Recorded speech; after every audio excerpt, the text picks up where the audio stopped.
ఈనాటి మన దైవ ధ్యానముగా పరిశుద్ధ బైబిల్ గ్రంథము నుండి మత్తయి సువార్త 4వ అధ్యాయము 10వ వచనాన్ని చదువుదాం. పరిశుద్ధ బైబిల్ గ్రంథము నుండి మత్తయి సువార్త 4వ అధ్యాయం 10వ వచనం ఇలా ఉంది. యేసు వానితో, సాతానా పొమ్ము, ప్రభు అయిన నీ దేవునికి మ్రొక్కి ఆయన మాత్రము సేవింపవలెను అని వ్రాయబడి ఉన్నదనెను. దేవుడు ఈ మాటలు మనకు దీవెనగా చేయునుగాక. ప్రార్థన చేసుకుందాము. దేవుని మాటలు మనకు అర్థమై మనలోనికి దైవశక్తి చేత ఆ మాటలు మనల్ని పట్టుకొని మనలను దీవించాలని ఆశతో ప్రార్థన చేద్దాం. పరిశుద్ధుడైన తండ్రి, నీకు వందనాలు. జీవంగల నీ మాటల చేత మమ్మల్ని పోషిస్తున్నావు, మా జీవితాలు క్రమపరుస్తున్నావు. మీరు మాకు తోడుగా ఉన్నందుకు వందనాలు చెల్లిస్తున్నాం. ఈ ఆరాధనలో కూడా నీ మాటలు మా బ్రతుకులకు దీవెనగా చేయమని నీ పక్షంగా నిలవబడి మాట్లాడుచున్న మీ దాసుడు, ఈ మాటలు వింటున్న వారు తర్వాత వినబోయేవారు అందరూ కూడా నీ బిడ్డలని ఎరిగి నాయనా నీ సన్నిధి దయచేత వారు నింపబడ్డాను కృప చూపమని యేసు నామమున ప్రార్థిస్తున్నాను తండ్రి. ఆమేన్, ఆమేన్. ప్రభునందు ప్రియులారా, మనం చదువుకునే వాక్యము యేసుక్రీస్తు ప్రభువారు అపవాది చేత శోధించబడిన సందర్భములోనిది. ఎప్పుడు శోధించబడ్డారు? ఎవరైనా గుర్తుందా? ఆయన బాప్తిసం పొంది 40 దినాలు ఉపవాసమున్న తర్వాత అపవాది ప్రభువును శోధించాడు. 3 సార్లు ప్రభువును శోధించాడు. ప్రభువు 3 శోధనలోనూ గెలిచేశాడు. మొట్టమొదటిది, బాగా ఆకలి అవుతున్నప్పుడు ప్రభువు ముందు రొట్టెలు, ఆ రాళ్లను చూపించి, నీవు దేవుని కుమారుడవైతే ఈ రాళ్ళు రొట్టెలగినట్లు ఆజ్ఞాపించు అన్నాడు. 3వ వచనంలో ప్రభు ఏం చెప్పారంటే, మనుషుడు రొట్టె వలన మాత్రము కాదు, దేవుని మాట నుండి, నోటి నుండి వచ్చు ప్రతి మాట వలన జీవిస్తాడు అని రాయబడి ఉన్నదని రాయబడిన వాక్యాన్ని చూపించారు. ఆ తర్వాత వాడు దేవాలయ శిఖరాన ప్రభువును నిలవబెట్టి, నువ్వు దేవుని కుమారుడు అయితే క్రిందకు దుమ్ముకు, నిన్ను గూర్చి ఆయన తన దూతలకు ఆజ్ఞాపించును, నీ పాదం ఎప్పుడైనా రాతికి తగలకుండా వారు నిన్ను చేతులతో ఎత్తుకుందురు అని రాయబడి ఉన్నదని వాడు కూడా వాక్యాన్ని చూపించాడు. ప్రభు ఇలా చెప్పారు, ప్రభు అయిన నీ దేవుని నువ్వు శోధించవద్దని మరొక చోట రాయబడింది అని. వాడు మరలా ఎత్తైన ఒక కొండ మీదకు తీసుకొని పోయి ఈ లోకరాజ్యాలన్నీ వాటి మహిమను ప్రభువుకు చూపించి, నీవు సాగిలపడి నాకు నమస్కారము చేసిన ఎడ్ల వీటన్నిటిని నీకు ఇచ్చేదని ఆయనతో చెప్పగా, 3వ శోధన. అప్పుడు ప్రభు ఇలా చెప్పారు, ప్రభు అయిన నీ దేవునికి మ్రొక్కి ఆయన మాత్రము సేవింపవలను అని రాయబడి ఉన్నది అని మళ్ళా జవాబు చెప్పారు. వాడు ప్రభువును విడిచిపెట్టిపోయాడు అని రాయబడింది. దేవదూతలు వచ్చి ఆయనకు పరిచర్య చేశారు. ఎందుకు ఈ సమయంలో ఈ సంగతి మనం చదువుకున్నామంటే, మన ప్రభువు అపవాది శోధనలను గెలిచాడు. అది గుర్తొస్తే చాలు. దేవునికి స్తోత్రం. మనం పాట పాడతాం కదా, ఏం పాట? అలల పైన నడచిన నాదు యేసయ్యా, అలల పైన నడచిన నాదు యేసయ్యా, గలిబిలిని నా కలవరములను, గలిబిలిని నా కలవరములను తొలగ చేసిన కలుషహారుడా ఆదుకోవయ్యా, అలల పైన నడచిన నాదు యేసయ్యా. పాత పాట. ఎక్కడ నడిచాడు? అలలో అంటే సముద్రపు కెరటాలు. కొందరికి వాటిని చూస్తేనే బెంగ. సముద్రంలో దిగి స్నానం చేద్దామన్నా కెరటం రాకపోతే ఒడ్డుకు పారొచ్చేస్తూ ఉంటారు కొంతమంది. లేదు నేను హీరోని అనుకుంటే లోపల పట్టుకుపోద్ది. ఎంత గొప్ప ఉన్నైనా లోపల పట్టుకుపోద్ది. అలా భయపెట్టి మనుషుల మీద తన ప్రభావాన్ని చూపించేటువంటి సముద్ర కెరటాల మీదే ప్రభు నడిచారు. దేవునికి స్తోత్రం. నీవు నడిచావు కెరటాలపైన, నన్ను నడిపించుము యేసువా, నీవు నడిచావు కెరటాలపైన, నన్ను నడిపించుము యేసువా. జీవిత యాత్రలో నా గురి నీవెగా, నీకు సాటి ఎవరు యేసువా. నీవు నడిచావు కెరటాలపైన, నన్ను నడిపించుము యేసువా. హల్లెలూయా. చాలా పాత పాటలు. ఇక్కడ ఉన్న వాళ్ళు చాలామంది పుట్టుండ్రు అప్పటికి, ఆ పాటలు రాసినప్పటికీ. అద్భుతమైన భావంతో భక్తులు రాసుకున్నారు. నువ్వు నడిచావయ్యా, మేము నమ్ముతున్నాం, మమ్మల్ని కూడా నడిపించు. కెరటాల మీద ప్రభువు నడుచుకుంటూ వస్తుంటే పేతురు చూశాడు, భయపడిపోయాడు పోతామని. ప్రభు అన్నారు, కాదు కాదు నేనే, ధైర్యం తెచ్చుకోండి. వెంటనే పేతురు అంటే, ప్రభు నువ్వే అయితే నాకు కూడా నీళ్ళ మీద నడవడానికి అవకాశమే, అయితే రా అనగానే పేతురు ఏం చేశాడు? అదే నీళ్ళ మీద నడిచేశాడు. దేవునికి స్తోత్రం. ఇప్పుడు మనం అనుకుందాం, ప్రభువా నువ్వు గెలిచావు, మాకు కూడా గెలవడానికి సహాయం చేయి. క్రైస్తవ జీవితంలో గెలుపుకు చాలా ప్రాముఖ్యత ఉంది. గెలవకపోతే ఉపయోగమే లేదండి. బాగా చదివాడండి మా అబ్బాయి, ఎక్కడ కనపడాలి చదువు? రాత్రులు తెగ చదివేస్తాడండి, టీ ఎట్టుకొని చదివేస్తాడండి, లైట్ వేసుకొని చదివేస్తాడండి, తెల్లారుజామున చదివేస్తాడండి, మధ్యాహ్నం చదివేస్తాడండి, సాయంకాలం చదివేస్తాడండి. ఎందుకు? ఎప్పుడు కనపడాలి చదువు?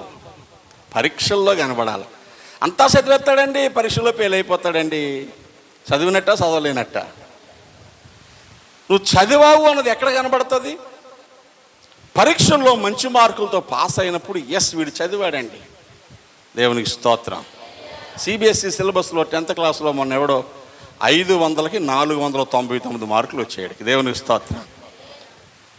లెక్కల్లో ఒక మార్కు పోయిందంటే మిగతా అన్నీ వచ్చేసి ఎలాగొచ్చారంటే చదివాడు. దేవునికి స్తోత్రం కలిగిన కాక.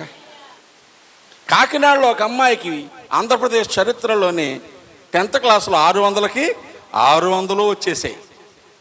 ఇప్పుడు దాకా ఎవరికీ రాలేదు 600కి 600. ఏం చేసిందిరా అంటే చదివింది. దేవుని స్తోత్రం కలిగిన గాక. చదివితే పరీక్షల్లో గెలవాల. అది రన్నింగ్లో బాగా ప్రాక్టీస్ చేస్తే వాడు ఫస్ట్ రావాలా. క్రికెట్లో బాగా ప్రాక్టీస్ చేస్తే ఎంతసేపు కొబ్బరి మట్టలు కార్కు బాళ్ళు పట్టుకొని ఆడుకోవడం కాదు. ఎక్కడ సెలెక్ట్ అవ్వాలా?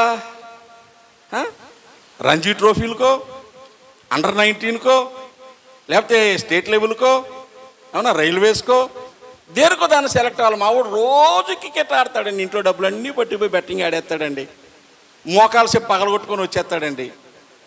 ఎందుకు? నువ్వు గెలవాలా.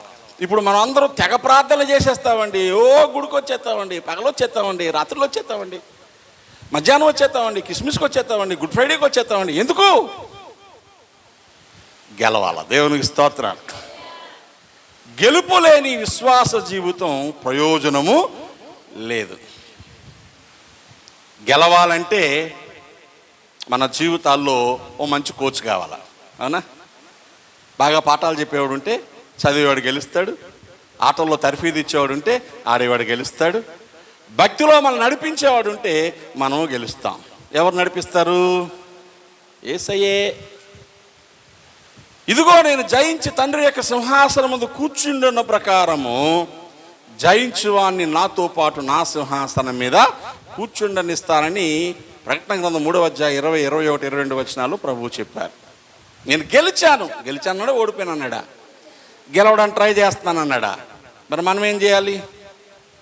ఇవాళ ఓడిపోతే మళ్ళీ రేపు ట్రై చేయాలి, రేపు ఓడిపోతే మళ్ళా ట్రై చేయాలి, మరలా ఓడిపోతే మళ్ళా ట్రై చేయాలి.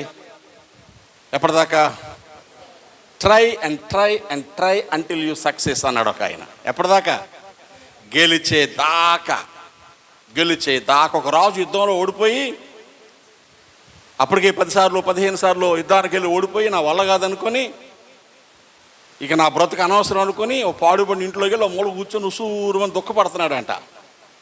అలా చూస్తూ ఉంటే ఒక సీన్ కనబడింది. ఏంటంటే ఒక చీమ దానికంటే 10 రెట్లు బరువు ఉండే బియ్యం గింజను పట్టుకొని ఎక్కడి నుంచి తెచ్చుకుందో అది గోడ ఎక్కడానికి ట్రై చేస్తుంది. ఏం పట్టుకొని? బియ్యం గింజ పట్టుకొని ఒక అడుగు ఎక్కింది, పడిపోయింది. చుట్టూ ఎత్తుక్కుంది, మళ్ళా పట్టుకొచ్చింది, మళ్ళా ఎక్కింది, 2 అడుగులు ఎక్కింది, పడిపోయింది. చూస్తున్నాడు, ఏంటిది ఈ చీమంతా బియ్యం గింజ అంతా, ఎక్కడ ట్రై చేస్తుంది పడిపోతుంది, ఎక్కడ ట్రై చేస్తుంది పడిపోతుంది. పొద్దున్న 8 గంటలకు చూస్తున్నాడు Seenu. Non stop episode TV సీరియల్లా సాగుతుంది అది. ఎక్కింది పడింది, ఎక్కింది పడింది, ఎక్కింది పడింది, మొత్తం సాయంకాలం మీదకి ఎక్కేసింది. దేవుని స్తోత్రం చెప్పండి. ఆఫ్టర్ ఆల్ చీమ, రాజు లేడు, సైన్యం లేదు, యంత్రాలు లేవు, తుపాకులు లేవు, తనకంటే అనేకమైన రెట్లు బరువున్న బియ్యం గింజ పట్టుకొని ప్రయత్నించి గోడ ఎక్కేయగా లేనిది, నేను రాజుని, నాకు సైన్యం ఉంది, నాకు ఆయుధాలు ఉన్నాయి, నాకు డబ్బు ఉంది, నేను ఉసూరుమని కూర్చోడు ఏంటి, నేను గెలుస్తాను, ఈసారి యుద్ధానికి వెళ్ళి గెలిచాడు. దేవునికి స్తోత్రం. మనం ఏం చేస్తాం? ఆఖరి దాకా ట్రై చేసి నా వల్లగది వదిలేసిపోతూ ఉంటాం. Quitters never wins, winners never quits. చదువుకునే పిల్లలు గుర్తెట్టుకోండి. ఏంటది? తిట్టినట్టుందా? Quitters never wins, winners never quits అంటే అర్థం ఏంటి? ఓడిపోవడానికి అలవాటు పడ్డవాడు ఇప్పుడు గెలవడు, గెలవడానికి అలవాటు పడ్డవాడు ఇప్పుడు ఓడిపోడు. దేవునికి స్తోత్రం. Will not be defeated, will not be defeated, will not be defeated anymore. తెలుసా? నేను ఓడిపోను. Jesus Christ God's only son for the battle and he won, will not be defeated anymore. ఓడిపోను నేనిక, ఓడిపోను నేనిక, ఓడిపోను నేను ఇకను. ఏమండి? యేసు దేవుని పుత్రుడు పోరాడి జయించెను, ఓడిపోను నేను ఇకను. హల్లెలూయా. నా కోచ్ ఎవరు అనుకుంటున్నావు? You know who is my master, you know who is my coach, do you know who is my guide, do you know who is my mentor. నాకు నేర్పేవాడు, నడిపించేవాడు, నన్ను బలపరిచేవాడు, నా పవరు, నా బ్యాకప్ ఎవరు అనుకుంటావు? యేసయ్య. ఎవరైనా ఓడిపోవడం తెలియనోడు. గట్టిగా దేవుని స్తోత్రం చెప్పుకోండి. మరి ఇంత మంచి దేవుని దగ్గరుండి భయపడిపోతే ఎలాగా? ఏడ్చెత్తే ఎలాగా? నిద్రొట్టలేదంటే ఎలాగా? అన్నం తినబుద్ధి లేదంటే ఎలాగా? నీకు ఓడిపోవడం అలవాటు అయింది. ఒక్కసారి గెలిచి చూడు ఎంత బాగుంటుందో. దేవుని స్తోత్రం. ఓడిపోయినోడు కోసం ఎవడో పట్టించుకోడంట. ఎవడు పట్టించుకుంటాడు? గెలిచినోడు కోసం ఎవరు చెప్పక్కర్లేదంట, అందరూ ఆడి కోసమే మాట్లాడుకుంటూ ఉంటారు. దేవుని స్తోత్రం గారినే కాక. ఓడిపోయినోడు కోసం ఎవడో మాట్లాడుకోడు. మనం అనుకుంటాం అందరూ నా కోసం చెప్పుకుంటున్నారు, నేను ఫెయిల్ అయిపోయానని చెప్పుకుంటున్నారు, నేను ఓడిపోయానని చెప్పుకుంటున్నారు, నా బతుకు అనవసరం. అంత పని అంత తీరిక ఎవరికి లేదు. నువ్వు అనుకుంటావు అంతే. నువ్వు గెలిచి చూపించు, అందరూ నీ కోసం శబాస్ శబాస్ శబాస్. లోకం అంతే. ఇప్పుడు మనం గెలుద్దాం. దేవునికి స్తోత్రం. ఎక్కడెక్కడ గెలవాలో 3 విషయాలు చెప్తాను నేను. గెలిస్తే పరలోకం, గెలిస్తే బహుమానం, గెలిస్తే పేరు ప్రఖ్యాతులు, గెలిస్తే ఆనందం, గెలిస్తే ఆశీర్వాదం. గెలుపులో ఇన్ని ఉన్నాయి. ఎక్కడెక్కడ గెలవాలంటే నెంబర్ 1, అవసరాల విషయమై నీ హృదయం పడే పోరాటంలో గెలవాలి. You have to win over your needs or desire of the needs. ఈ లోకంలో మనుషులకు అవసరాలు ఉన్నాయా లేవా? ఏంటి చెప్పండి చూద్దాం. ఏముంది? ఒకటేంటి, బోల్డు. తిండికి అవసరం, బట్టకు అవసరం, ఇంటికి అవసరం, ఆరోగ్యానికి అవసరం, చదువులకు అవసరం, పిల్లల అవసరం, పెళ్ళి అవసరం, అప్పుల అవసరం, ఊర్లు తిరగడం అవసరం, బూర్లు వండుకోవడం అవసరం, పండగ చుట్టాలు వస్తే మనం చేయకపోయినా గారెలు వండేటం అవసరం కాదా? నవ్వి ఎలా చూస్తుంటే అవసరం లేదా? ఉంది కదా. ఇప్పుడు అవసరాల కోసం మనం ఏం చేస్తున్నాం? చేతనైన ప్రయత్నాలన్నీ చేస్తున్నాం. ఉన్నాయి ఖర్చు పెడుతున్నాం, అప్పు చేస్తున్నాం, పక్కవాడి దగ్గరికి వెళ్తున్నాం, అమ్మ అంటున్నాం, బాబు అంటున్నాం. ఆఖరి దేవుడి దగ్గరికి వచ్చి నువ్వే దిక్కు నాయనా, నువ్వు ఈ నాయనా, ఇవ్వకపోతే ఎలా నాయనా, నువ్వు ఇచ్చేస్తావు నాయనా, నువ్వు మంచి దేవుడు. మళ్ళీ ఆయనకి ఏం పెడుతున్నావు? బిస్కెట్లు. ఏమండి? నువ్వు ఇచ్చేస్తావు నాయన, నువ్వు మంచి దేవుడు నాయన, నేను చూస్తే ఊరుకోలేవు నాయన, అడగకపోయినా ఇచ్చేస్తావు నాయన, నీ అంత మంచి దేవుడు ఎవరున్నారు నాయన? ఆయన పొంగిపోయి ఇచ్చేయాలి ఇప్పుడు నీకు. యేసుప్రభుకి అవసరం ఉందా లేదా? సోదరులో మొదటిదేంటి? రాళ్ళు రొట్టెలుగా చేసుకో. వాడు ఎందుకు అలా ఉపయోగించాడు? ఆయన 40 రోజులు బట్టి ఏమి తినలా. ఆకలితో పొట్ట పేగులన్నీ కీరవాణి మ్యూజిక్ పాడుతున్నాయి లోపల. అవునా? ఉపవాసాలు చేసిన అలవాటు ఉంది కదా మీకు. రోజులో ఒకసారి తినాలనుకుంటే మధ్యాహ్నం తినేసి రాత్రి మానేద్దాం అనుకుంటే, రాత్రికి ఇంట్లో వాళ్ళు కోను కోసుకుంటే మసాలా పెట్టి కూర వండుతూ ఉంటే ఆ వాసన మన కడుపులో కొయ్యిరు పాడుతూ ఉంటుంది. బాబీగా డ్రమ్స్ వాయిస్తూ ఉంటాడు. ఎవడన్నా తినేయమంటే బాగున్ను, ఇలా ఉపవాసం చేస్తే ఎండిపోతామంటే బాగున్ను, ఈ పూట తినేసి రేపు మానేయమంటే బాగున్ను అనిపిస్తూ ఉంటుంది. ఒక్క పూటకే నీకు అలాగైపోతే ఎన్ని రోజులు? 40 రోజులండి. 40 రోజులు. ఏమండి, ఎన్ని ప్రయాణాలు చేస్తున్నా, ఎన్ని ప్రసంగాలు చేస్తున్నా ఒక్క పూటే తినాలన్న కారణం చేత శరీరంలో ఏవో బలహీనతలు ఉన్నాయి, మందులు వేసుకోవాలని 2 ఇడ్లీ అండి. వెళ్ళిన చోట్లలో విపరీతంగా ఉండేసి, మీరు తినకపోతే మాకు ఆశీర్వాదం లేదండి, మీరు తినకపోతే మాకు దీవులు లేదండి, అయ్యో మీరు తింటారని అది ఉండాం ఇది ఉండాం అని అన్నీ పెడితే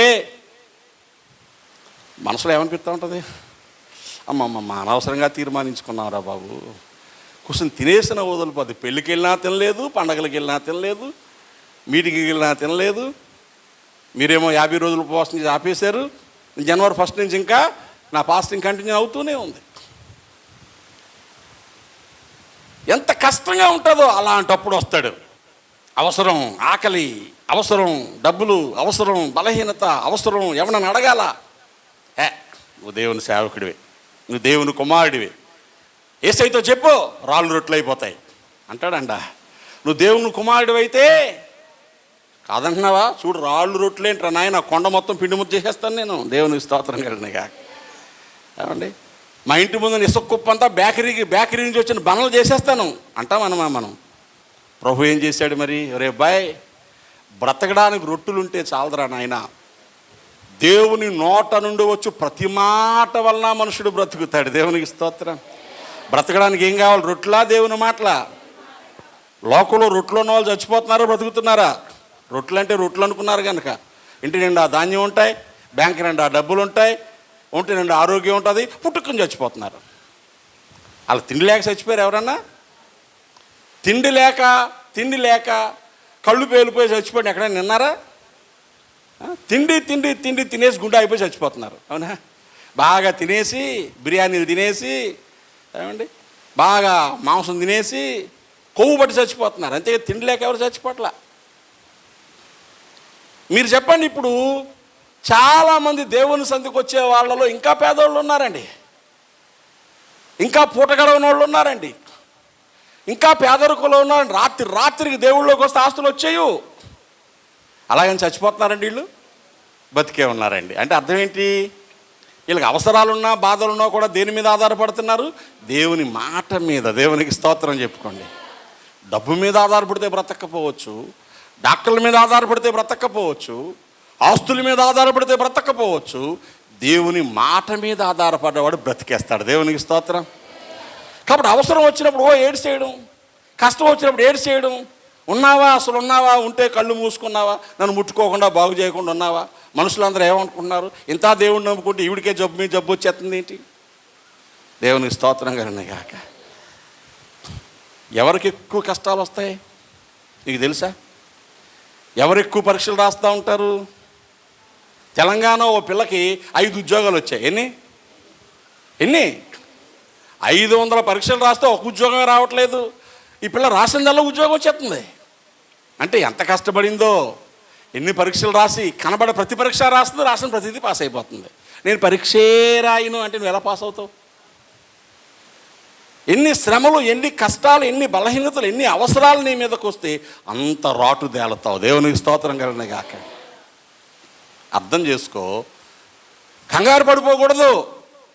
దేవుడు నాకేదో నేర్పిస్తున్నాడు, అందుకే నన్ను ప్రేమించి నాకు ఇన్ని పరీక్షలు పెడుతున్నాడు. దేవునికి స్తోత్రం. ప్రేమించి నన్ను ఇంత శ్రమ గుండా తీసుకెళ్తున్నాడు, ప్రేమించి అవసరం మీద అవసరం కనబడుతున్నాడు. అయితే నా అవసరాలన్నీ తీర్చేవాడు ఆయనే. దేవునికి స్తోత్రం. దేవుని మాట నమ్మాలా. ఫిలిప్పీ పత్రిక 4వ అధ్యాయం 19వ వచనంలో ఏం చెప్తుంది దేవుని మాట? ఏం చెప్తుంది దేవుని మాట? ఆ మాట మనం చదివితే మనుషుడు రొట్టె వల్ల మాత్రం కాదు, దేవుని మాట వల్ల బ్రతుకుతాడు అని నీకు అర్థమవుతుంది.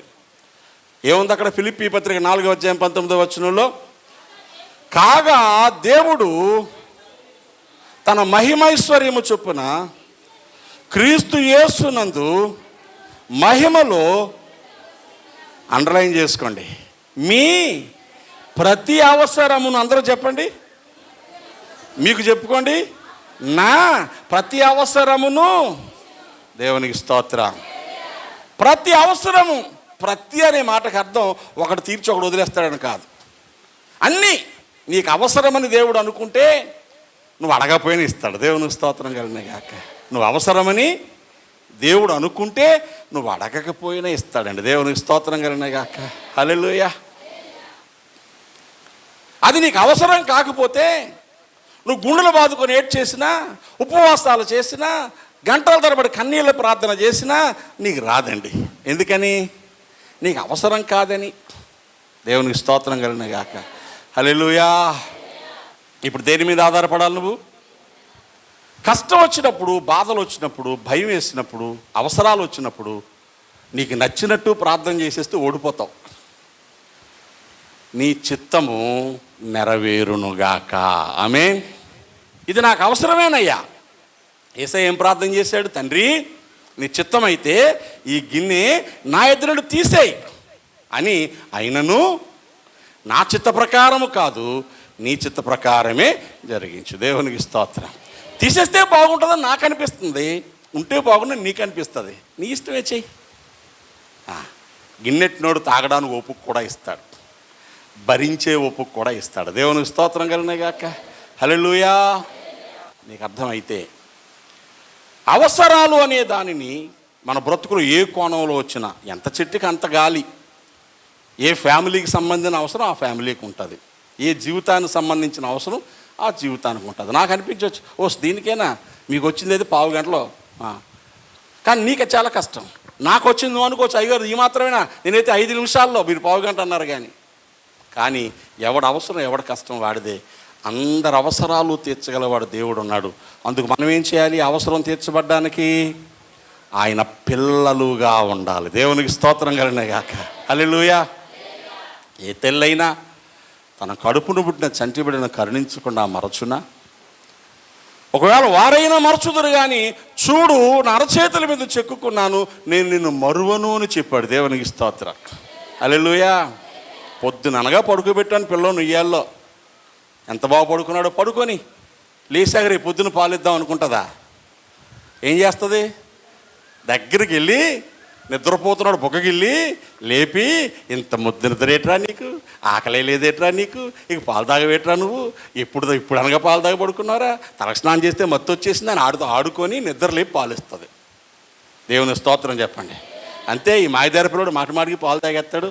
ఇలా తాగేసి పడుకుంటే ఇప్పుడు మళ్ళా పొద్దున్న లేసిద్దామని ఊరుకుంటుందండి. ఆడ అడక్కపోయినా లేపి పాలు ఎలా పడుతుందో, నువ్వు అడక్కపోయినా సమయం వచ్చినప్పుడు నీ అవసరాలు తీర్చే దేవుడికి స్తోత్రం. అందుకని అవసరాల విషయంలో ప్రభు దేవుని మాట మీద ఆధారపడమన్నారు. మనం చదువుకుంటాం 6:33 మత్తయి సువార్తలో, మొదట ఆయన రాజ్యమును నీతిని వెతకండి, అప్పుడు మీకు కావలసినవన్నీ ఆయన అనుగ్రహిస్తాడు. అన్యా కొన్నా? ఎప్పుడు? ఆయన రాజ్యమును వెతకాలి, ఆయన బిడ్డలుగా బ్రతకాలి, ఆయన చిత్తాన్ని చేయాలి. అందుకే భక్తి చేయాలి. అదే గెలుపు. దేవునికి స్తోత్రం. వచ్చాం, అడిగాం, పట్టుకుపోతున్నాం, వచ్చాం, ఏడుసాం, పట్టుకుపోతున్నాం అని భక్తి ఎంత చేసినా అది గెలిచిన భక్తి కాదు. ఏ భక్తి అది? ఓడిపోయే భక్తి. అలా ప్రభువా ఎన్నిసార్లు ప్రార్థన చేయలేదు, ఎన్నిసార్లు నా ప్రార్థన ఆలకించలేదు, ఎన్నిసార్లు అడిగి నువ్వు ఇవ్వలేదంటే ఆయన ఏమంటాడు? అక్రమం చేయవారులారా, మీరు ఎవరో నాకు తెలియదు, నువ్వు అడుక్కున్నావు, నేను ఇచ్చాను అంతే. అమ్మా అని ఇంటి ముందు అడిగితే మీదే కులం అంటావా, మనం మీదే ఊరు అంటావా, అలా ఎర్రగున్నామని అంటావా, పుట్టుకున్నామని అంటావా, జాలిస్తే కాస్త అన్నం పెడతా, లేకపోతే అవతల బొమ్మంటాం. అమ్మగారు నీకు తెలియదండి, రోజు మీ ఇంటికి వస్తాను, బోల్డ్ మంది వస్తారు, ఎవడో నువ్వు. అదే నీకు నాకు ఏదైనా బంధం ఉందనుకొని గుర్తుపెట్టుకుంటాం. దేవునికి స్తోత్రం కలిగిన గాక. కాబట్టి మొదటిది అవసరాల విషయమై గెలిచే వారము కావాలి. బ్రతికినంతకాలం అవసరాలు ఉంటాయి, ఉండవా? ఎవరి మీద ఆధారపడాలి? ప్రతి అవసరానికి దేవుని వైపు చూడాలి. ఆకాశ పక్షులను చూడండి, అవి కోయవు, అవి విత్తవు, కోయవు, కొట్లులో కూర్చుకోవు. మనలో చూడండి, ఇత్తిందేమో తక్కువ, ఎక్కువ కోసేద్దాం అనుకుంటాం, కోసిందేమో తక్కువ. 4 బస్తాల గింజలు వచ్చితే 40 బస్తాలు వస్తే బాగుంది అనుకుంటాం. అవసరమైతే పక్కడితో కూడా కలిపేసుకుంటాం. అర్థమవుతుందా? ఆకాశ పక్షులకు ఏమి లేవు, గరిసెలు లేవు, భూములు లేవు. నిరంతరం వాటిని పోషిస్తున్న దేవుడు మిమ్మల్ని పోషించడా అని ప్రభువు అడిగారు. దేవునికి స్తోత్రం. ప్రభువా, ఆకాశ పక్షులు పోషించే దేవుడు నన్ను కూడా పోషిస్తావయ్యా. దేవునికి స్తోత్రం కలిగినగాక. వాన వచ్చేస్తే ఏసీ రూమ్లు ఉన్నాయి, మనకి డాబాలు ఉన్నాయి, ఇంట్లో మంచి కుర్చీలు ఉన్నాయి, మంచి మంచాలు ఉన్నాయి. కాకులకి ఏమున్నాయి, పిచ్చుకలకి ఏమున్నాయి, ఇన్ని పక్షులు ఎగురుతాయి కదా. మీరు ఎప్పుడైనా అనుకున్నారో వాన వస్తే ఎక్కడ పోతాయి? ఎప్పుడైనా చూసారా? ఇంత గాలివాన కురిసేస్తూ ఉంటే ఆకాశంలోని పక్షులు ఎక్కడో పోతాయి. అట్లకి ఏమన్నా స్లాబ్ వేసి నీళ్ళు ఉన్నాయా? కొన్ని గూడు కట్టుకుందాం అనుకుందాం, ఓపెన్ గూడే కదా. అవి అదే చెట్టు మీద, అదే కొమ్మ చాటున, అదే ఆకుల చాటున భద్రంగా ఉంటుందండి. దేవునికి స్తోత్రం. వానంతా పోయిన తర్వాత మనం 3 రోజులు తురిస్తే తప్ప ఇంట్లో బురద పోదు. వచ్చేది కదా బురద, కారిపోయిన బురద, వచ్చేసిన నీళ్లు, వరదలు వచ్చేస్తాయి. మన బెంగళూరులో మన కురిసిన వర్షాలు బెంగళూరులో ఇళ్లలోకి నీళ్ళు వచ్చేసాయి. బోట్లు వేసుకొని తిరిగారు, పట్టణాలు మునిగిపోతున్నాయి. పక్షులకు ఆ బాధ లేదు. వానంతా పోయాక ఇలా లేచి ఒకసారి ఇలా ఇలా దులిపిందంటే అంటే నీరంతా రాలిపోయి ఫ్రెష్గా ఎగిరిపోతుంది. దేవునికి స్తోత్రం. అంత వానలో కూడా చినుకు అంటుకోకుండా దాని వెంట్రుకల మీద దేవుడు మైనాన్ని పూశాడు. దేవునికి స్తోత్రం కలిగినగాక. హల్లెలూయా. నమ్మితే నీకు అలాంటి భద్రతే కలగజేస్తాడు. గెలుద్దామా, ఓడిపోదామా, అవసరం ఉందని ఏడ్చేద్దామా, ముక్కు చీదేద్దామా, గుండెలు బాధేసుకుందామా, దేవుడు నా ప్రార్థన ఆలకించి సాక్ష్యాలు చెప్పేద్దామా? కాదు కాదు కాదు. నా దేవుడు నాకు తోడై ఉన్నాడు. నా అవసరాలు తీర్చే దేవుడు నాతో కూడా ఉన్నాడు. దేవునికి స్తోత్రం. తమ్ముడు పాడాడు, మనుషులు నమ్ముకొని మోసపోయాను, డబ్బును నమ్ముకొని దగా పడ్డాను. ఎవరు నువ్వు? నువ్వే నా ఆధారమయ్యా. దేవునికి స్తోత్రం. పాడమే కాదండి, చెప్పాలా. ఇక రెండవది, ఆరాధన విషయంలో గెలవాలి. ఏ విషయంలో? వాడేమన్నాడు? ఉదుగో ఒకసారి చూడు, నాకు మొక్కావనుకో మొత్తం అంతా నీకు ఇచ్చేస్తానన్నాడు. మొక్కడమే ఆరాధన. ఆరాధన అన్నీ పొందుకోవడానికి చేయకూడదు. మొక్కితే ఏదన్నా కలిసి వచ్చేదని ఆరాధన చేయకూడదు. ఆరాధన చేయడానికి ఉన్నటువంటి అవసరం చెప్తాను మీకు. మొక్కుట, దేవుని సందులో సాగిలపడుట, సాష్టాంగపడుట అనుభవాలు ఏవైతే ఉన్నాయో వాటి వెనకాల దేవుని సంకల్పం గుర్తు చేసుకుందాం. దేవునికి స్తోత్రం కలుగునుగాక. హల్లెలూయా. ఇప్పుడు ఆరాధన అంటే మనుషులకు ఏమర్థమైంది చెప్పండి? గుళ్ళో రావడం, నిలబడడం, కేకలేయడం, పాటలు పాడడం, అరిసేయడం, పక్కను తొక్కేయడం, గంతులు వేసేయడం, పిచ్చి కేకలు వేసేయడం, ఇదంతా చూసి ఆరాధన అనే భ్రమలో మునిగిపోతున్నాం. ఆరాధన అనగానే ఇది కాదు గెలుపు. కొంతమంది ఏమనుకుంటారు, అబ్బా ఆ సంఘంలో దేవుని ఆత్మ ఉందండి, దానియేలు పాష గారి సంఘంలో దేవుని ఆత్మే లేదు, చచ్చిపోయినట్టు కూర్చుంటారు అలాగా. అంటే కొంతమందికి అరుపులు కేకలు పెడబొబ్బులే దేవుని ఆత్మ అనే భ్రమలో ఉన్నారు. ఆరాధన అనగానే అరుపులు కేకలను ఎక్కడ బైబిల్లో లేదు. ఏమిటి ఆరాధన అంటే? ద్వితీయోపదేశ కాండము 6వ అధ్యాయము 4 నుంచి చదవండి. ఏమి రాయబడిందో అక్కడ మాటలు కొన్ని మనం గుర్తు చేసుకుందాం గబగబా. ఇశ్రాయేలు వినుము, నీ దేవుడైన యెహోవా అలాంటోడు ఇంకెవ్వరూ లేరు, అద్వితీయుడు, ఆయన ఒక్కడ మాత్రమే ఉండే గొప్పవాడు. జాగ్రత్త వినండి. అలాంటి దేవుని ఎలా ఆరాధించాలి? నీ పూర్ణ హృదయముతోనూ, పూర్ణ ఆత్మతోనూ, పూర్ణ శక్తితోనూ నీ దేవుడైన యెహోవాను ప్రేమింపవలెను. మొదటిది ఆరాధన అంటే దేవుణ్ణి ప్రేమించడం. దేవునికి స్తోత్రం. ఆరాధన అంటే ఏంటి చెప్పండి? ఆరాధన అంటే ఏంటి చెప్పండి? మరలా చెప్పండి. దేవునికి స్తోత్రం. హల్లెలూయా. అమ్మ చెప్తుంది, శ్రీవాణి ఫోన్ చేసింది నాకు నిన్న. మమ్మీ డాడీ నిద్రపోయారా, డాడీ భోజనం చేశారా? 4 రోజులు నాతో ఉండగానే దానికి నా మీద ఏమొచ్చేసింది? ప్రేమ వచ్చేసింది. అది అడగకపోతే తిన్నా నేను? నిద్రపోనా? చూస్తుంది పాపను, ఎప్పుడు పడుకుంటానో, ఎప్పుడు లేస్తానో, నా బాధలేంటో తిప్పలేంటో చూస్తుంది. నా వెనకాల తిరగడం వల్ల అడుగుతుందట. అమ్మ చెప్తుంది, శ్రీవాణి ఎలా ఫోన్ చేసిందండి. అమ్మ బాబాయ్ దానికి ఎంత ప్రేమ పెట్టాడే నా మీద. దేవునికి స్తోత్రం కలిగినాయి కాక. తినలేదని రోజు తినిపిస్తుందా ఏమన్నానా? ఇప్పుడు దేవుని ప్రేమిస్తే మనం ఎవరి ఆనందాన్ని కోరుకుంటాం? దేవుని ఆనందాన్ని కోరుకుంటామండి, దేవుని సంతోషాన్ని కోరుకుంటామండి. నిన్ను చూస్తున్నప్పుడు దేవుడు సంతోషపడాలా, నిన్ను చూస్తున్నప్పుడు దేవుడు ఆనందపడాలా, నీ ముఖము చూడగానే ఆయన పరవశించిపోవాలా. అలా బ్రతకాలి నువ్వు. అందుకు ఏమన్నాడు? ప్రేమించడం అనేది 3 రకాలు. నెంబర్ 1, దేంతో ప్రేమించాలా? పూర్ణ హృదయం అనగానే ఎమోషన్స్ అండి. The heart is seat of emotions అన్నాడు ఆ భక్తుడు. భావోద్రేకాలండి, ఉద్రేకాలు, భావోద్రేకాలు, ఫీలింగ్స్ అంటాం కదా. కోపము, ప్రేమ, ఆప్యాయత, ద్వేషము, ఇలా ఏవో రకరకాల అనుభూతులు ఉన్నాయి కదా. వీటన్నిటిలో కూడా నువ్వు పవిత్రంగా ఉండాలి. అది హృదయవంతుడితో ప్రేమించడం. దేవుని స్తోత్రం కలిగినగాక. పిల్లల మీద కోపం వచ్చేసి 4 అడ్డి కరిసేసి, భార్య మీద కోపం వచ్చేసి బూతులు మాట్లాడకుండా వెళ్ళిపోయి, భర్త మీద కోపం వచ్చేసి తెపాలను నేలకేసి కొట్టేసి గుళ్ళో ఊగిపోతే అది ఆరాధన కాదు. దేవుని ప్రేమిస్తే నీ ఫీలింగ్స్ నీ కంట్రోల్లో ఉంచుకుంటావు. దేవునికి స్తోత్రం. ఆయన ఏమన్నాడు? కోపపడు కానీ పాపము చేయకండి. కోపం రావద్దని చెప్పలా. న్యాయసమ్మతమైన కోపం.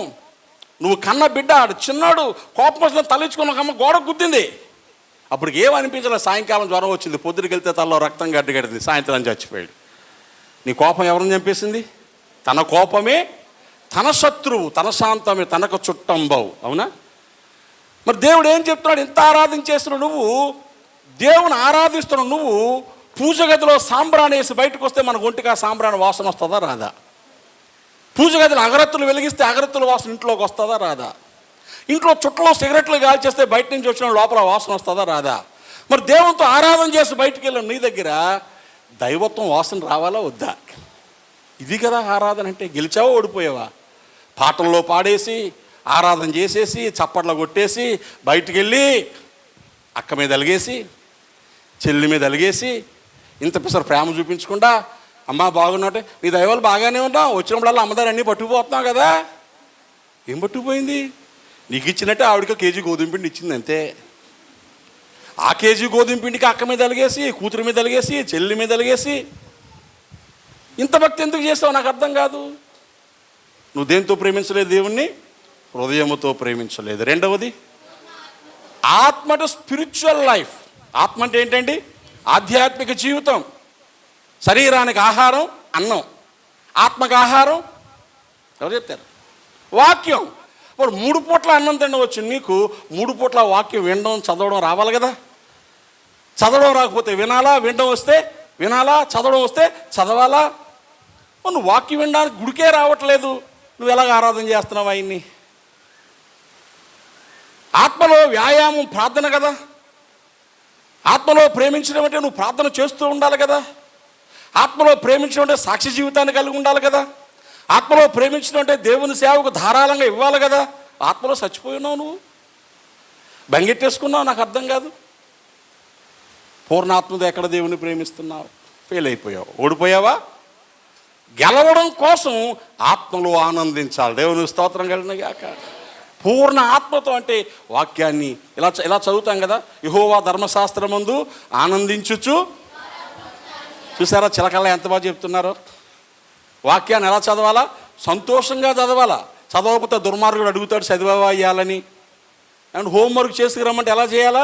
నేర్చుకోవాలని చేయాలా. అంబాబాయ్ చేయకపోతే మాస్టర్ గారు కొట్టేస్తాడేమో, బెంచ్ మీద నిలబెట్టేస్తాడేమో అనుకొని చేస్తే తప్పులు కిట్టింపులు చూసి అది చూసి ఇక్కడ, అది చూసి ఇక్కడ, అది చూసి ఇక్కడ. ఏ పిల్ల నీవు హోంవర్క్ పుస్తకం ఇస్తావా? నేను చేయలేదు, నాకు కొంచెం చేసేవా? హ్యాండ్ రైటింగ్ తెలిసిపోద్ది అంటే ఆఖరి నేను రాసేస్తానులే, మాస్టర్ గారు ముందుది ఆఖరిదే చూస్తాడు, మధ్యలో నువ్వు రాసి.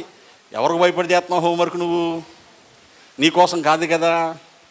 ఎవరి కోసమో ప్రార్థన, ఎవరి కోసమో గుడికి రావడం, ఎవరి కోసమో కానుక ఇవ్వడం. నువ్వు ఆత్మలో ప్రేమించడం ఎలా? ఓడిపోయావు కదా, గెలవలేదు కదా. ఇక మూడవది ఏంటి? పూర్ణ శక్తి అంటే power. It is physical life. శారీరక సంబంధమైన జీవితం. శారీరక సంబంధమైన జీవితం. నీ ఇల్లు, నీ పిల్లలు, నీ వ్యవసాయం, నీ పశువులు, నీ ఉద్యోగం, నీ అప్పులు, నీ ఆస్తులు, వీటన్నిటిలో కూడా ఎక్కడా దేవునికి అవమానం రాకుండా బ్రతకాలి. దేవునికి స్తోత్రం కలిగినగాక. ప్రభువా, నా ఇంటికి రావడానికి నేను యోగ్యుడను కాను అన్నాడు. ఎవరు? కపెర్నహూములో శతాధిపతి, 100 మంది మీద అధికారండి పాపం, ఆఫీసర్ అండి, కమాండరు. వాళ్ళ ఇంట్లో సోఫాలు లేవా, కుర్చీలు లేవా, ఇంటికి వస్తే పెట్టడానికి బిస్కెట్లు లేవా, టీ లేదా? ప్రభు వస్తూ ఉంటే పరిగెత్తి జనాలు పంపాడు, రావద్దని చెప్పండి అయ్యా, ఆయన మా ఇంటికి రావడానికి యోగ్యుడను. ఎందుకు యోగ్యుడు కాడు? మీకు తెలుసో తెలియదో, పోలీసోడు ఎంత మంచివాడైనా, ఎంత దేవుడిని నమ్ముకున్నా స్టేషన్లో 2 బూతులు తిట్టకపోతే మర్యాద ఉండదు. ఎందుకు? స్టేషన్లోకి వచ్చినోడిని, గొడవలు చేసి వచ్చినోడిని, రండి సార్ కూర్చోండి, ఎక్కడ దొంగతనం చేశారు చెప్పండి అంటే చెప్తాడా? చెప్పడండి. గుంజు గోపు మీద 2 గుద్దుతేనే చెప్తాడు. మర్యాద అడిగితే ఇస్తారా? ఒడోడుకు కానీ ఒడ్లను అలగమంట. ధాన్యం రోట్లో పోసి నా తల్లి బంగారం సువ్వి, నువ్వు ధాన్యలక్ష్మి అమ్మ సువ్వి అంటే నలుగుతాయా? ఏం చేయాలా? గబా గబా గబా గబా 4 దంపులు దంచితేనే నలుగుతాయి. దేవుని స్తోత్రం కలిగిన గాక. కాబట్టి ఇప్పుడు ఏంటి? శతాధిపతి ఎలాంటాడు? మంచివాడే, కానీ తన ఉద్యోగంలో చేసే పనుల వల్ల ఇంట్లో ఎంతో కొంత ఏముంది? కష్టం ఉంది, కీడు ఉంది. ఇలాంటి ఇంట్లోకి ఆ ప్రభు వస్తే ఎలా అనుకున్నాడు ఏంటో, అయ్యా నా ఇంటికి రావడానికి యోగ్యుని కానయ్యా. ఎప్పుడు తాను తక్కువ వాడిని యోగ్యుని కానని గుర్తించాడో అప్పుడే యోగ్యుడైపోయాడు. దేవుని స్తోత్రం కలిగిన గాక. మనం యోగ్యులం కామని తెలుసు, నోరు తెరిస్తే అబద్ధాలు ఆడతామని తెలుసు, మన బలవంతుడితో దేవుని సేవించలేమని తెలుసు. మనం ఎంత గొప్పగా చెప్తా ఉండే సాక్ష్యాలు, మేము దేవుడి కోసం ఎంత బాగా బతుకుతున్నాము, నీకు తెలుసు ఎంత బాగా బతుకుతున్నావో. ఏమండి, నువ్వు ఎలా బ్రతుకుతున్నావో నీకు తెలియదా? ఎన్నిసార్లు దారి తప్పిపోయో తెలియదా నీకు? నీ బలము ఎక్కడ దుర్వినియోగం చేస్తావో తెలియదా? గుడికొస్తే తలపోటు వస్తుంది, చుట్టాలింటికి వెళ్తే రాదా? బలం ఎక్కడ వాడాలా? మరి పూర్ణ బలంతో ఎలా సేవించావు దేవుణ్ణి? దేవుని కార్యక్రమాలు కనబడితే ఇంట్లో పని కనబడుతుంది, లోకంలో అయితే పనులు కనబడవా, పరిగెత్తుకొని పారిపోతూ ఉంటాం. అర్థమైందా నీకు? సేవడికి బాగోలేదంటే చూడడానికి వెళ్ళడానికి ఇష్టపడదు, ఎవరో దూరం చుట్టానికి బాగాలేకపోతే గుడు మానేసి కూడా వెళ్ళిపోతూ ఉంటాం. నీ బలం ఎక్కడ వాడుతున్నావు? అర్థం కావడం కోసం చెప్తున్నాను, మిమ్మల్ని ఎవరిని కించపరచట్లేదు. నేను ఓడిపోయామా గెలుస్తున్నావా? నాకు బలము ఉన్నంత వరకు చెయ్యలేదు ప్రభు సేవను, నాకు బలము ఉన్నంత వరకు చెయ్యలేదు ప్రభు సేవను, బలమంతా పోయాక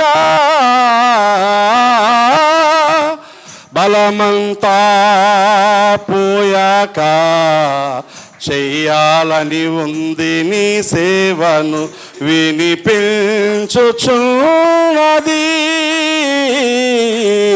కేకనాకు, ఒక కేకనాకు. హల్లెలూయా. పాటంతా పాడుకుంటే బాగుంటుందండి, కానీ టైం లేదు. బలం ఉన్నప్పుడు ఏం చేయాలా?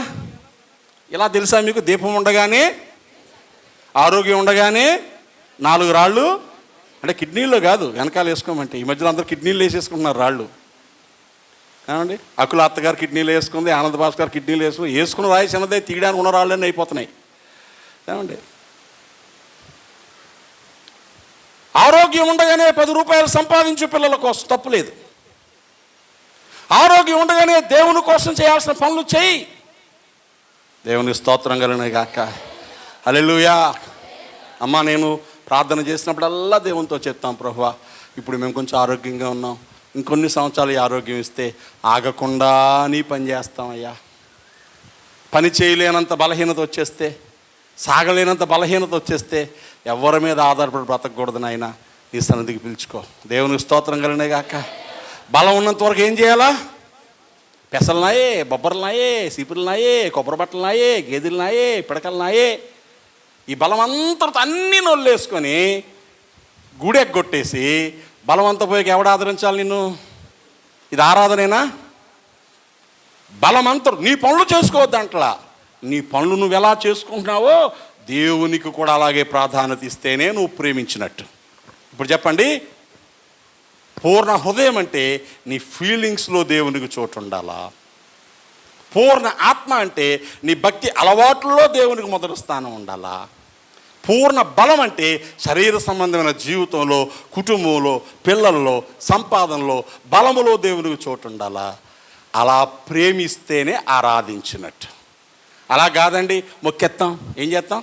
ఆడు ఏమన్నాడు? సింపుల్గా తప్పుడు ఆరాధన నేర్పిస్తున్నాడు. ఏమని? ఓసారి మొక్కై మొత్తం అంతా నీకు ఇచ్చేస్తాం. మనం ఏమనుకుంటాం? దేవుడిగానే చేసేస్తేనండి, కూటం పెట్టుకొని 110 కానుకిచ్చేసి అందరికీ సమోసాలు ఎట్టేస్తానండి అంటే ఒకసారి మొక్కేద్దాం అనుకుంటున్నావు నువ్వు. పాపం ఈ మొక్కులు పనిచేయు. నిజమైన ఆరాధన హృదయం అంతటితో ప్రేమించాలి. దేవునికి స్తోత్రం. ఆ తర్వాత వాక్యం చదవండి. ఇంకో 2 పాయింట్లు ఉన్నాయి అక్కడ. ద్వితీయోపదేశ కాండంలో 6వ అధ్యాయంలో చదవండి. నేడు నేను నీకు ఆజ్ఞాపించు ఈ మాటలను, అది రెండోది. ముందు ప్రేమించు, 2 ఇప్పుడు దాకా నీకేమేం చెప్పానో ఆ మాటలని ఎక్కడ ఉండాలా? ఇప్పుడు చెప్పండి, ఎవరి దగ్గర ఎన్ని మాటలు ఉన్నాయో పోటీ పెడదామా? ఇన్ని సంవత్సరాలు దేవుడిని నమ్ముకున్నావు కదా, దేవుడు చెప్పిన మాటలు నీకు ఏం అర్థమయ్యో చెప్పమంటే ఒక్కొక్కరిని మాట్లాడండి. రేపటి నుంచి వారానికలతో వాక్యం చెప్పిస్తాను. దేవుడు మీకు ఏమి నేర్పాడో, మీకు ఏం అర్థమైందో, మీరు ఏమి నేర్చుకున్నారో, ఇంకోళ్ళకి ఏం చెప్దాం అనుకున్నారో చెప్పమని మైక్ మీకు ఇస్తే అంటే దేవుడు చాలా గొప్పోడండి, మరి దేవుడేమో చాలా గొప్పోడండి, మా పాస్టర్ గారు దేవుడండి, దేవుడు చాలా గొప్పోడండి, బాబు ఇంతకన్నా నేనేం చెప్పలేనండి. ఏమి నేర్చుకున్నావు? మాటలు ఎక్కడ ఉండాలా? ఉన్నాయి అని చెప్పడానికి రుజువు ఏంటో చెప్పనా? 3వ మాట చదవండి. నీ కుమారులకు, నీ పిల్లలకు వాటిని అభ్యసింపచేసి చాలు. దేవునికి స్తోత్రం. ఉన్నాయని చెప్పడానికి ఏం చేయాలా? పిల్లోడు పక్కింట్లో లడ్డూలు చేసుకుంటామంటే గుమ్మంతా నిలబడ్డాడు. ఏరా ఇక్కడ ఉన్నావే? ఆంటీ లడ్డూలు చేస్తుందమ్మా. మన ఇంట్లో డబ్బాడు ఉన్నాయి, రా పెడతారు. ఎక్కడున్నాయి? మొన్నటి నుంచి అడుగుతాను, ఉంటే ఎందుకు పెట్టలేదు అన్నాడానికి ఏం చేస్తావు? ఉన్నాయని పరువు పోకుండా అబద్ధం చెప్పావు, మంచిదే. ఉంటే ఎందుకు పెట్టలేదు? వారం రోజులు బట్టి పెట్టాలి కదా. దేవుని మాటలు హృదయం నిండా ఉన్నాయా? మరి ఎవరికి నేర్పించలేదే? దేవుని స్తోత్రం కలిగిన గాక. ఇంటికి దీపం గట్టిగా చెప్పండి అంటే అర్థం ఏంటి? వెలిగించేమనా? ఇల్లాలు వెలిగించి వెలుతురులో ఇల్లు గడుపుకోమని కాదు. ఇల్లాలు చదువు ఇంటికి వెలుగని. బాగా చదువుకుంది అనుకోండి, పిల్లలకి ఏమి నేర్పిస్తుంది? బడికి వెళ్ళకముందే శాంసన్ శిరీష్ అనే 2 బిడ్డలు మన చర్చకు వచ్చేవారు. మీకు కూడా గుర్తుంటుంది, గుమ్మలూరు, వైజాగ్ వెళ్ళిపోయారు. పిల్లలు లేరు చాలా కాలం. ప్రార్థన చేసి సంవత్సరం దేవుడు పెట్టినేస్తాడంటే ఒక కూతురు పుట్టింది. మహా గడుసు, దానికి 3 ఏళ్ళు. నిన్ను తీసుకొచ్చి అక్షరాభ్యాసం చేయించారు. అది 3వ ఏడు ఇంకా రాలేదు. 2.5 సంవత్సరాలు ఏబీసీలు చెప్పేస్తుంది, అక్షరాలు చెప్పేస్తుంది, గడుసు మాటలు మాట్లాడేస్తుంది. ఏమండి, ఎవరు నేర్పారు? వాళ్ళమ్మ ఎంబీఏ. దేవునికి స్తోత్రం కలిగిన కాక. ఉద్యోగం చేయలేదు, మరి ఎంబీఏ చదువుకుంది, ఆ మాత్రం నేర్పదు. ఎంబీఏ ఏంటండి అయ్యగారు? ఏబీసీ కదా. ఆ చదువు కూడా కుదురుగా చదువుకోలేదు అన్నారు కనుక. ఏమంటే బిఏ ముందా ఎంబీఏ ముందా అంటే ఏది ముందు? బిఏ ముందు. MBA master degree in business administration. Business కంపెనీలు నడిపించేదానివి కొంప నడిపించుకోలేవా? దేవునికి స్తోత్రం కలిగిన గాక. తల్లికి చదువు వస్తే పిల్లలకు నేర్పిస్తుంది అని అర్థం. అమ్మా హోంవర్క్ చెప్ప అవసరమా? సీరియల్ పోతా ఉంటాను. ఏం పోతుంది? లచ్చలు ఫీజు అన్నా కడుతుంది కానీ హోంవర్క్ చెప్పదు ఈవిడ. అమ్మా ఇది చూడు, తప్పు రైటో? తప్పు చేస్తాడు, రైటేరా. మరి టీచర్ కొట్టింది, ఆ టీచర్ చదువు రాదు. ఇలా అమ్మ ఏం చెప్తుంది? పిల్లోడికి కరెక్ట్ చేయలేక టీచర్ చదువు రాదు అంటుంది. ఆ రేపు నుంచి అంటే టీచర్ గారు మీ చదువు రాదు మేము చెప్పింది. నీ హృదయంలో ఉంటే ఏం చేస్తావు? పిల్లలకి అభ్యసింపజేస్తావు. దేవునికి స్తోత్రం. భోజనం దగ్గర కూర్చోని మాట్లాడతావు, బెడ్ టైం స్టోరీస్ పక్కన పడుకోబెట్టుకొని చెప్తావు, ప్రయాణం చేస్తుంటే చెప్తూ ఉంటావు, దేవుని కోసం మాట్లాడుతూ ఉంటావు, దేవుని సంగతులు మాట్లాడుతూ ఉంటావు, ప్రార్థన చేయడం నేర్పిస్తూ ఉంటావు. ఎంత లేదన్నా ఒక వయసు రాబోతుకి ఏమైపోతారు వాళ్ళు? నీ దేవునికి దగ్గరకు వచ్చేస్తారు. దేవునికి స్తోత్రం. ఏమ్మా సెలవులకు ఇప్పుడు వచ్చారు అంటే ఒక పాప అంటది, ఖాళీ లేదంటే మా పాపని డ్యాన్స్ స్కూల్లో నేర్పించాం. ఎక్కడ చేర్పించిందంట? రింగ డ్యాన్స్ చేయడం నేర్పిస్తున్నారు ఆ పిల్లకి పాపం ఇప్పటి నుంచి. ఏమైపోద్ది? ఇప్పుడు పెద్ద అయిన తర్వాత సినిమాల్లో ట్రై చేస్తుంది. ఏమన్నా మెయిన్ డ్యాన్సర్ అవుతుందా? గ్రూప్ డ్యాన్సర్ అవుతుంది. ఇంత గుడ్లు కట్టుకొని డ్యాన్స్ ఆడుతుంది. ఏమి నేర్పిస్తున్నావు పిల్లలకి? డ్యాన్సా? నీ పిల్లలకి ఏమి నేర్పిస్తున్నావు? ప్రార్థన, పాటలు, దేవుని వాక్యం, దేవునితో సహవాసం, అప్పుడు నువ్వు ఆరాధన చేస్తున్నట్టు అర్థం. దేవుని స్తోత్రం కలిగినగాక. నువ్వు ఆరాధన చేయడం అంటే నీ హృదయంతో, నీ ఆత్మతో, నీ బలముతో, నీ బిడ్డలతో నువ్వు దేవుని సేవిస్తే అది ఆరాధన. అంతే తప్ప గుళ్ళోకి వెళ్ళి అరిసేసామండి, కేకలు వేసామండి, కింద మీద దొర్లేసామండి, ఇది కాదు ఆరాధన. గ్రహింపు లేక దేవుని స్తోత్రం చెప్పండి. ఆరాధనలో గెలవాలా? ఓడిపోతున్నాం. ఇప్పుడు ఆరాధన అరగంట సేపు చేస్తారు కొందరు. పాట వెనకాల పాట. ఇంక ఈడైతే చెప్పక్కడ డుబు డుబు డుబు డుబు డుబు కొట్టేస్తాడు. మనిషికా సన్న చూడ్డు అంటే ఈడు కాదులే, జంటలుగా చెప్తున్నాను. అండ్ మనిషికా చోటు ఉద్రేకపడిపోయి ఆ పాడేవాడు ఊపిరి కూడా సలపకుండా మాట మీద మాట ఎక్కేసేలాగా డుబు డుబు డుబు డుబు డుబు డుబు డుబు. జాతరలో డప్పులు కొడతారు చూసారు, ఆఖరిలో జాతరకి మందిరానికి తేడా లేకుండా చేసేస్తున్నారు ఏంటారు బాబు? నాకు అర్థం కాదు ఆరాధన అంటే. ఆరాధిస్తూ ఉంటే గుండెలు కదలాలా, కన్నీరు కారాలా, పశ్చాత్తాపం రావాలా, బ్రతుకు మారాలా, పరిశుద్ధులు అవ్వాలి తప్ప ఉద్రేకంతో ఊగేసి ఆడేసి బయటికి పోయి మళ్ళీ గొడవలు ఆడేస్తే ఏం ఉపయోగం? ఓడామా గెలిచామా. ఇక మూడవది ఇంకెక్కడ గెలవాలా? అధికారములో గెలవాలి. దేవుని స్తోత్రం. వాడేమన్నాడు తెలుసా? ఇదిగో దూకై, నీ కాళ్ళకు రాళ్ళు తగలకుండా దేవదూతలు వచ్చి పట్టుకుంటారు. అంటే you have authority, you can ordain, you can command the angels. దేవదూతలకు ఆజ్ఞాపించవచ్చు. నా సంగతి తెలుసా? నేను కానీ ప్రార్థన చేస్తే నీ కాలు చేయి పడిపోతున్నాడు అక్కడ. ఎవరు నా మాట ఆలకించట్లేదు, గుడికి రావట్లేదు, దశంభాగం ఇవ్వట్లేదు, నేను ఏం ప్రార్థన చేశానండి కాలు చేయి పడిపోద్దంటే విశ్వాసులకు ఎలా ఉంటుందండి? పాస్టర్ గారు ప్రార్థన చేస్తే కాలు చేయి పడిపోద్దంటే ఎవరికన్నా మరి గుండెలు దడదలు ఆడేవు? అరే దేవుడు మమ్మల్ని దీవించడానికి పంపాడమ్మా, శపించడానికి కాదు. దేవుని స్తోత్రం కలిగినాయి కాక. మీ నోట శాపవచనం రాకూడదు. ఏం రావాలి? దీవెనే రావాలి. చూడండి, మీకు కోపం వస్తే పిల్లల్ని ఓ చీపురుపులు ఇచ్చుకొని కొట్టండి, చెవొట్టుకొని గిల్లండి తప్ప శపించకండి. దిక్కు లేకుండా అయిపోతావరా, పనికిమాలోడు అయిపోతావరా. అదేంటి అర్థం? ఏమండి ఏంటది? భార్య భర్తతో అందంట, ఇదిగో నేను కానీ తప్పు చేస్తే నా తాడే తెగిపోద్ది, నువ్వు కానీ నువ్వు తప్పు చేస్తే నువ్వే చచ్చిపోతావు అందంట. ఏంటది? హాడా కరెక్ట్, బాగా చెప్పావు. ఏం బాగా చెప్పాడు వీడు? బుర్ర పని చేయక అదేం చెప్పింది? ఇదిగో నువ్వు కానీ తప్పు చేస్తే నువ్వే చచ్చిపోతావు అందంట. నేను కానీ తప్పు చేస్తే నా తాడే తెగిపోద్ది అందంట. తెలివితేటలు కదండి, రెండో ఒకటి కాదు. అలాంటి వాళ్ళం కాకుందాం గాక. దేవుని స్తోత్రం కలిగిన గాక. కొందరు తెలుగుగా మాట్లాడవచ్చని మాట్లాడేస్తారండి పాపం. అది రైట్ కాదు. ఏం చేయాలి? నీకు అధికారం ఉందని శపించుకో. కాగా తనెందరు అంగీకరించిన వారందరికీ దేవుని పిల్లలగుటగా ఆయన అధికారము అనుగ్రహించాను. అధికారం ఎక్కడ ఉపయోగించాలి? దేవుని నామము మహిమపరచబడేలా ఉపయోగించాలి తప్ప నీ గొప్పతనం కనబడ్డానికి కాదండి. దేవుని స్తోత్రం కలిగిన గాక. నాకు అధికారం ఉంది. నా అధికారం ఎక్కడ వాడాలంటే ఎక్కడ దేవుని నామం మహింపరచబడాలో అక్కడ వాడాలి. దేవుని స్తోత్రం కలిగిన గాక. నా గొప్పతనం కనబడ్డానికి, నా యోగ్యత కనబడ్డానికి, అమ్మ బాబు అయ్యగారు ఎంత గొప్పోడు అనుకోవడానికి అధికారం వాడకూడదు. నేను వాడిన అధికారం వలన నా దేవుని నామము మహిమపరచబడాలి. దేవుని స్తోత్రం. ఇప్పుడు మనందరం ఎక్కువ మంది ఏం చేస్తూ ఉంటాం? మన గొప్పతనమే. ఆ అమ్మ ప్రార్థన చేస్తే జ్వరం పోయింది అనగానే ఆ అమ్మ ఏం చేస్తుంది? ఇంకా నేను ఇప్పుడు ప్రార్థన చేసినా జ్వరం పోద్ది, నా దగ్గరికి వచ్చేయండి. అయ్యగారు మనకు అందుబాటులో ఉండాలి కదా, నా దగ్గరికి వచ్చేయండి, నేను ప్రార్థన చేస్తాను, మీకు జ్వరం పోద్ది. మీరు కానికి ఇచ్చేయండి, అయ్యగారికి ఇచ్చేస్తాను, ఇవ్వదు, లోపల వేసుకుంటుంది.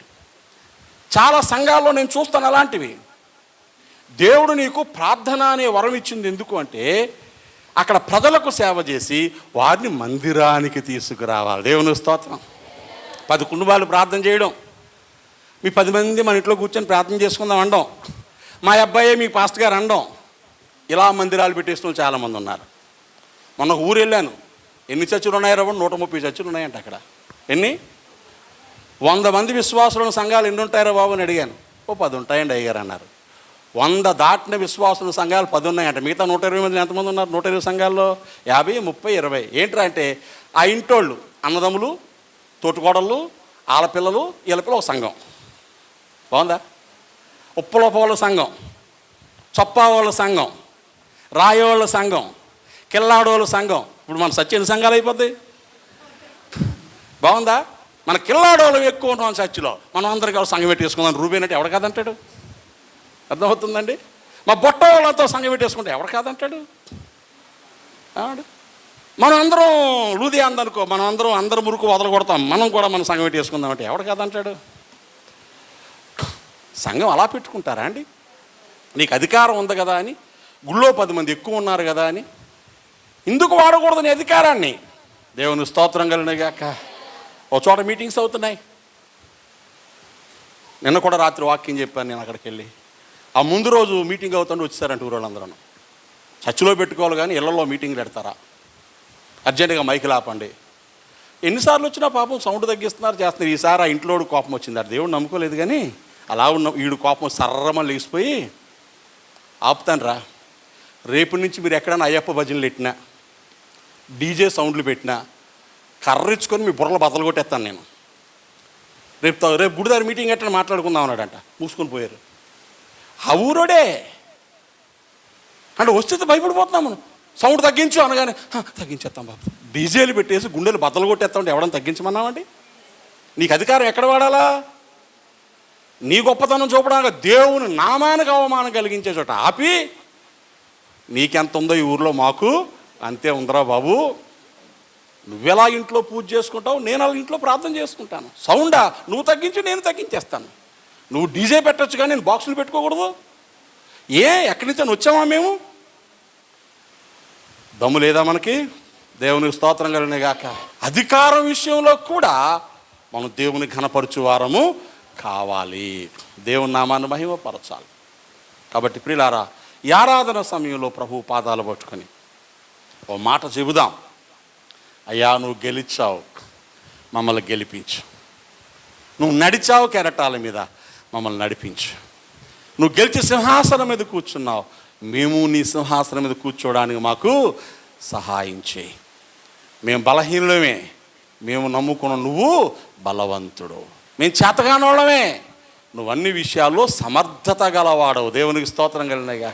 మేమేమీ లేని వాళ్ళమే, నువ్వన్నీ ఉన్నవాడవు. మేము దిక్కు లేని వాళ్ళమే, మా దిక్కు నువ్వే అని దేవునితో చెబితే నువ్వు నిజంగా గెలుస్తావు. ఎందుకంటే యేసు నువ్వే ఆధారము, యేసు నీవే నా ప్రాణము. మోకరించి పాడుకుందాం. యేసు నీవే ఆధారము, యేసు నీవే నా ప్రాణము. నిన్ను నమ్మినచో సిగ్గుపడనీయవు, నన్ను నెమ్మదితో నీవే ఉంచెదవు. నిన్ను నమ్మినచో సిగ్గుపడనీయవు, నన్ను నెమ్మదితో నీవే ఉంచెదవు. యేసు నీవే ఆధారము, యేసు నీవే నా ప్రాణము. అందరూ చెప్పుకోండి. యేసు నీవే ఆధారము, యేసు నీవే నా ప్రాణము. మనుషుల నమ్ముకొని మభ్యపడ్డాను, ధనమును నమ్ముకొని దగాపడ్డాను, బలమును నమ్ముకొని భంగపడ్డాను, తెలివిని నమ్ముకొని తూలిపడ్డాను. యేసు నీవే ఆధారము, యేసు నీవే నా ప్రాణము. యేసు నీవే ఆధారము, యేసు నీవే నా ప్రాణము. ఆపత్కాలమున నమ్ముకొనదగిన, ఆపత్కాలమున నమ్ముకొనదగిన,